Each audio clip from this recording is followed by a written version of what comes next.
November is the busiest month in the 2014 FIA World Endurance Championship season, with 3 rounds and 18 hours of racing to round off the calendar year.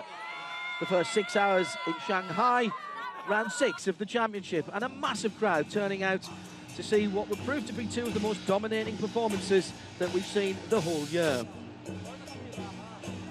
Traditional Chinese celebrations at the head of the grid, where endurance in this country is very much a prized asset.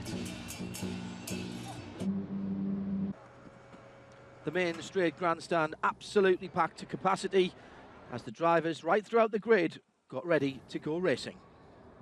As the lights turned green, the pole-sitting Porsche number 14 got off to a great start, followed through by the Toyota, which shared the pole-sitting time. They were exactly similar after 4 laps of timed competition on Saturday.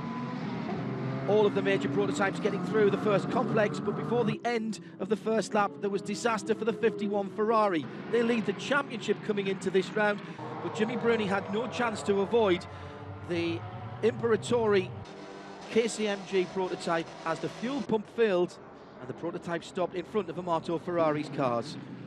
The cars damaged. The good news is both of the drivers walked away. There was no choice but to deploy the safety car for 5 laps, although that didn't mean everything went smoothly. The SMP prototype 2 car spinning down at the hairpin. 21 minutes of racing were lost, and then when we got going again, Aston Martin suffered an unusual failure. Leading the race in GTE Pro, Stefan Mucker couldn't bring the Aston back to the pit lane because the engine gave way. It had been the first pole position for the 97 crew. Mucker distraught and back in the pits, so was his teammate Darren Turner. However, Aston Martin's honour was upheld in GTE AM. They scored a first and a second, with the winners being Paul Dalla Pedro Lamy and Christopher Nygaard in the 98 car. In LMP2, G-Drive's Coupe was the class of the field, 3 laps ahead of the rest of the competition. In GTE Pro, Ferrari scored some important manufacturer and team points for AF Corsa, with the 71 team of Davide Rigon and James Collado coming home in 3rd. But at the front of the field, it was Porsche.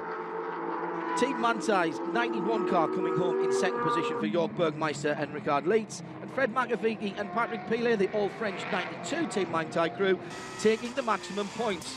And that's kept the manufacturer and teams, as well as the Drivers' Championship, alive as we head to Bahrain and Sao Paulo.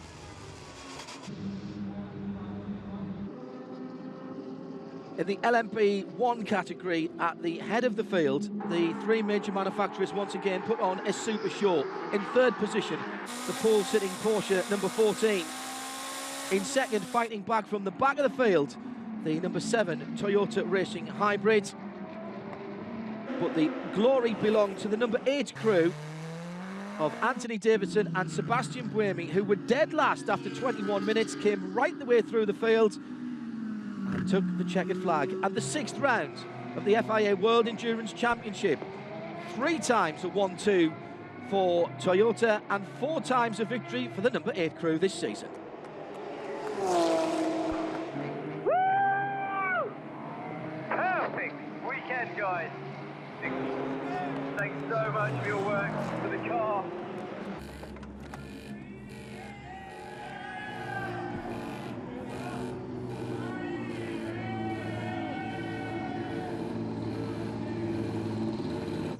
Yeah, like I said, in qualifying we obviously missed that.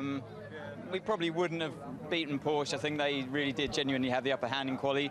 But the race is a completely different game, and you know, especially in a 6-hour race like this one.